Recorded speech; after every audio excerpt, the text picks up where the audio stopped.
গভীর উদ্বেগ আর উৎকণ্ঠার মধ্যেই আজকের এই প্রতিবেদনটি দিচ্ছি তিস্তা পাড়ের মানুষদের পক্ষ থেকে।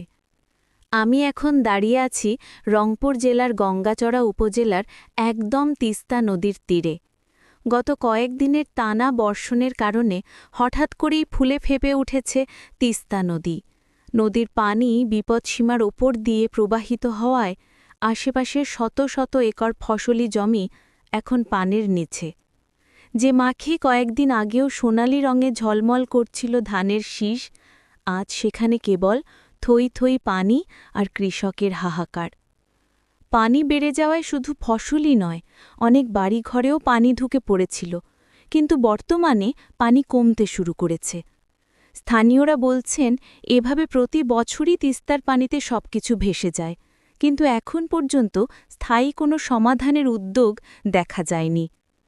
কৃষকদের দাবি দ্রুত পানি নিষ্কাশনের ব্যবস্থা এবং ক্ষতিগ্রস্তদের জরুরি পুনর্বাসন নিশ্চিত করতে হবে।